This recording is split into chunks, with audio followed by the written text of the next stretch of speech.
Friends, আপোনালোকে সকলোৱে নিশ্চয় শ্বেয়াৰ মাৰ্কেটত ইনভেষ্ট কৰাৰ কথা নিশ্চয় শুনিছে।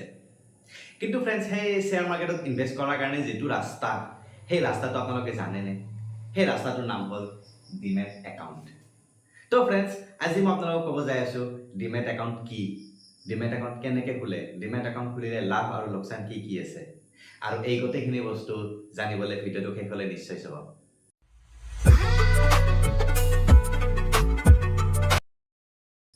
তো friends, welcome to our channel EEE education, empowerment and entertainment.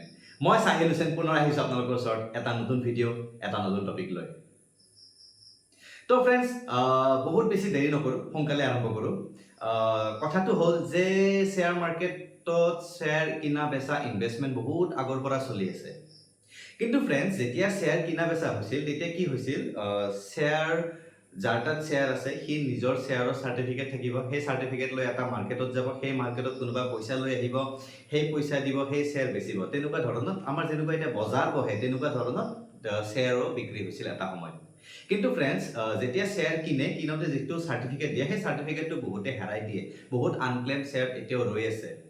তো মানে বহুত আনছেফ আছিল, যিটো মানে আমাৰ ডকুমেণ্টেশ্যনত যিটো হৈছিল সেইটো বহুত আনছেফ আছিল। আৰু তাৰে পিছত লাহে লাহে কম্পিউটাৰৰ যুগ আৰম্ভ হৈ আছিল। 80 লাষ্টৰ পৰা 90 ষ্টাৰ্টিঙত কম্পিউটাৰ নতুনকৈ মানে আহি আছিল, আৰু আমাৰ ইণ্ডিয়াত লাহেকৈ মানে ডিজিটেল লাহে লাহে হ'ব লৈ আছিল। আৰু সেই সময়তে আমাক মানে ডিমেট একাউণ্ট ইন্ট্ৰডিউচ কৰা হৈছে, যিটোৰ ফুল ফৰ্ম হ'ল ডিমেটেৰিয়েলাইজড একাউণ্ট। আৰু ফ্ৰেণ্ডছ, এইটো 1996ৰ পৰা আমাৰ ইণ্ডিয়াত ইম্প'জ হৈছিল। তো ফ্ৰেণ্ডছ, ডিমেট একাউণ্টে আমাৰ যিটো মানে ট্ৰেনজেকশ্যন হয়, যিটো শ্বেয়াৰৰ চাৰ্টিফিকেট হয়, এই গোটেইখিনি বস্তু ডিজিটেল ৰূপত মানে আমাক শ্ব' কৰি দিয়ে। আৰু ডিমেট একাউণ্ট সেইকাৰণে লাগে য'ত মানে আমি আমাৰ শ্বেয়াৰ কিনা বেচা এইখিনি বহুত বেছি সহজ কৰি তোলে। ফ্ৰেণ্ডছ, ইণ্ডিয়াত ডিমেট একাউণ্ট দুটা ডিপজিটৰী অৰ্গেনাইজেশ্যনে হেণ্ডেল কৰে। সেই অৰ্গেনাইজেশ্যনটোৰ নাম হ'ল NSDL আৰু CDSL। এই দুটা ফ্ৰেণ্ডছ সেবিৰ আণ্ডাৰত ৰেজিষ্টাৰ্ড আছে, আৰু ইহঁতে গোটেইখিনি মানে ট্ৰেনজেকশ্যন কিনা বেচা, কাৰ তাত কিমান শ্বেয়াৰ আছে, ক'তো একাউণ্টত কিমান শ্বেয়াৰ আছে, কোনে কিমান শ্বেয়াৰ বেচিছে, কোনে কিমান শ্বেয়াৰ কিনিছে, মিউচুৱেল ফাণ্ডৰ পৰা গ'ল্ডৰ পৰা অল এভৰিথিং মানে এইখিনিতে মানে ইহঁতৰ আণ্ডাৰতে চলে। যিকোনো ফাইনেন্সিয়েল মানে ট্ৰেনজেকশ্যন ইহঁতৰ আণ্ডাৰতে হয়। তো ফ্ৰেণ্ডছ, আপোনালোকে নিশ্চয় ডিমেট একাউণ্ট কি বুজি পালে। ডিমেট একাউণ্ট আল্টিমেটলি আমাৰ ডিজিটেল একাউণ্ট এটা, য'ত মানে আমি আমাৰ শ্বেয়াৰ কিনা বেচা কৰিব পাৰোঁ, যিটোৰ থ্ৰু দি। তো ফ্ৰেণ্ডছ, এতিয়া আহোঁ ডিমেট একাউণ্ট খুলিম কেনেকৈ। ফ্ৰেণ্ডছ, ডিমেট একাউণ্ট খোলাৰ কাৰণে আপোনালোকে ডিপজিটৰী পাৰ্টিচিপেণ্ট যিকোনো এটাক লগ কৰিব লাগিব। যেনে ধৰক HDFC বেংক এটা DP হয়, সিহঁতৰ তাত আপুনি যাব লাগিব, যাই পেলাই আপুনি নিজৰ ডকুমেণ্ট যি লাগে সেইখিনি ছাবমিট কৰিব লাগিব। ডকুমেণ্টছ মই কৈ আছোঁ। তো সিহঁতে আপোনাৰ ডিমেট একাউণ্ট এটা ক্ৰিয়েট কৰি দিব, এটা ডিমেট একাউণ্ট খুলি দিব। DP বিশেষকৈ ক'ব গ'লে ইনভেষ্টৰ আৰু ডিপজিটৰীৰ মাজত এটা এজেণ্ট হয়, এটা ব্ৰকাৰ হয়। সেইকাৰণে সিহঁতক ডিছকাউণ্ট ব্ৰকাৰ বুলিও কোৱা হয় সেইবোৰক, তো ষ্টক ব্ৰকাৰ বুলিও কোৱা হয়। তো আপুনি ডিমেট একাউণ্ট খোলাৰ কাৰণে আপুনি তেনেকৈ DPক লগ কৰিব লাগিব বা DPৰ লগত কণ্টেক্ট কৰিব লাগিব। আৰু আপুনি সেইটো অনলাইনো কৰিব পাৰে, অফলাইনো কৰিব পাৰে। অনলাইন কৰিব গ'লে, অফলাইন কৰিব গ'লে মই ক'লোৱে বেংককেইটাত আছে, কিছুমান ফাইনেন্সিয়েল ইনষ্টিটিউশ্যনছ থাকে, আৰু কিছুমান আপোনাৰ ষ্টক ব্ৰকাৰ থাকে, সিহঁতেও আপোনাৰ DP বা ডিমেট একাউণ্ট খুলি দিব পাৰে। সেইবোৰ DP হয়।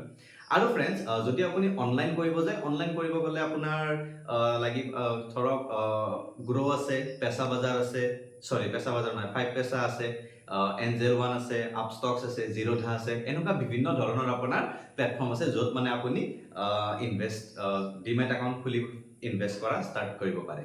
তো ফ্ৰেণ্ডছ, এতিয়া ডিমেট একাউণ্ট খোলাৰ কাৰণে আমাক ডকুমেণ্টছ কি লাগে? একদম চিম্পল। আপোনাৰ বেংক ষ্টেটমেণ্ট লাগিব, আপোনাৰ Aadhaar card, PAN card, voter ID, passport photo, cancelled cheque এখন লাগিব। এইখিনি বস্তু লৈ পেলাই আপুনি নিজৰ DP তাত যাওক, যিকোনো DP এটা তাত যাওক, আপোনাৰ ডিমেট একাউণ্ট ক্ৰিয়েট কৰি দিব। আৰু যদি আপুনি অনলাইন কৰে, এইখিনি বস্তু আপুনি স্কেন কৰি অনলাইন আপলোড কৰিব লাগিব। তেনেকৈ আপোনাৰ অনলাইন মানে একাউণ্ট এটা ক্ৰিয়েট হৈ যাব, আৰু সেইটো বিনিময়ত আপুনি নিজৰ ইনভেষ্টিঙৰ যাত্ৰা আৰম্ভ কৰিব পাৰে।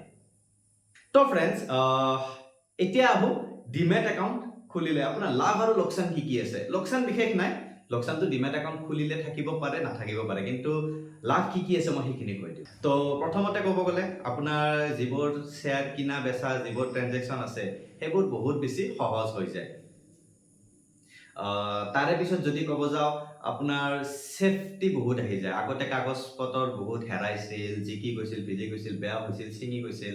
তো তেনেকৈ তাৰমানে বহুত মানে ৱেষ্ট হৈ গৈছিল এটা সময়ত। তো ডিজিটেল হোৱাৰ পৰা সেইটো বহুত সহজ হৈ গৈছে। আপুনি এবাৰ এটা ট্ৰেনজেকশ্যন কৰিলে সেইটো গোটেই জীৱনভৰৰ কাৰণে নহয়, ইভেন আপুনি নাথাকাৰ পিছতো সেইবোৰ বস্তু থাকি যাব, ইমান বেছি ছিকিউৰিটি হয়। তাৰে পিছত ক'ব গ'লে আপোনাৰ যিবোৰ শ্বেয়াৰ স্প্লিট আছে, ডিভিডেণ্ড আছে, মাৰ্জাৰ্ছ আছে, এইবোৰ ডাইৰেক্টলি আপুনি আপোনাৰ একাউণ্টত পাই যায়, কোনো ধৰণৰ মানে ঝামেলা নাথাকে। আৰু যদি এটা ক'ব যাওঁ, আপুনি যিকোনো জাগাৰ পৰা আপুনি নিজৰ জাষ্ট এটা ফোন থাকিলে হ'ল, আপোনাৰ চিমখন থাকিলে হ'ল আৰু ইণ্টাৰনেট থাকিলে হ'ল, আপুনি যিকোনো জাগাৰ পৰা দুনিয়াখনৰ ভিতৰত এক্সেছ কৰিব পাৰে নিজৰ ডিমেট একাউণ্ট, নিজৰ ট্ৰেডিং। আগতে এনেকুৱা নাছিল, আগতে বহুত ঝামেলা আছিল ফোন কৰা কৰে। আপুনি নিশ্চয় 1992 চাইছে, স্কেম 1992, সেইখনত গম পাইছে ন কিমান ফোন কৰা কৰি, কিমান হেলা ঠেলা হাপাধুৰি একেবাৰে। তো এতিয়া বহুত সহজ হৈ গৈছে। আৰু লোকচান যদি ক'ব যাওঁ, লোকচান ক'ব গ'লে খুব কম আছে। ফাৰ্ষ্ট অফ অল ক'ব গ'লে যিবোৰ ছাপ'জ আপোনাৰ যদি কিবা কমপ্লেইন বা কুৱেৰি থাকে সেইবোৰ চল্ভ হওঁতে অলপ টাইম লাগে, বা এতিয়াতো বহুত ডেভেলপ হৈ গৈছে, এতিয়া ইমান নালাগে, আৰম্ভণিতে লাগিছিল। তাৰে পিছতে ক'ব গ'লে যদি চাইবাৰ ফ্ৰড বা যি কিছুমান হয় সেইবোৰৰ পৰা অলপ সাৱধান থাকিব লাগিব, আৰু সেইখিনিৰ কাৰণে আপুনি নিজৰ পাছৱৰ্ড, লগইন ID কাৰো লগত শ্বেয়াৰ নকৰিব, এই দুটা বস্তু। আৰু যদি এটা ক'ব যাওঁ, ডিমেট একাউণ্ট খুলিলে আপোনালোকৰ হয়তো মেইনটেনেঞ্চ চাৰ্জ কিছুমান ৰাখিব পাৰে, কিছুমান মেইনটেনেঞ্চ এনুৱেলি মেইনটেইন কৰাৰ কাৰণে কিছুমান ডিপি ৰাখে, কিছুমান নাথাকে। বিশেষকৈ মই অনলাইন যিকেইটা কৈছোঁ সিহঁতৰ বহুতকেইটা মানে আপোনাৰ মেইনটেনেঞ্চ চাৰ্জ নাই, আৰু একাউণ্ট অপেনিং কেইটামানত ফ্ৰী আছে, কেইটামানত 150-200 টকা কিবা তেনেকুৱা আছে, আৰু বহুত কমতে আপোনাৰ অনলাইন হৈ যায়। তো মইতো প্ৰিফাৰ কৰিম অনলাইন যাই নিজে কৰাটোৱে বেটাৰ, কিহৰনো বেংক গৈ ইমান পইচা পাই থাকিব লাগে আৰু। তো ফ্ৰেণ্ডছ, আশা কৰোঁ আপোনালোকে ডিমেট একাউণ্ট কি বহুত ধুনীয়াকৈ বুজি পাইছে। তো যদি ভিডিঅ'টো ভাল লাগিছে লাইক শ্বেয়াৰ নিশ্চয় কৰি দিব, আৰু ছাবস্ক্ৰাইব কৰি বেল আইকনটো দবাই দিব, যাতে এনেকুৱা ভিডিঅ' নেক্সট আৰু পাই থাকে। Thank U.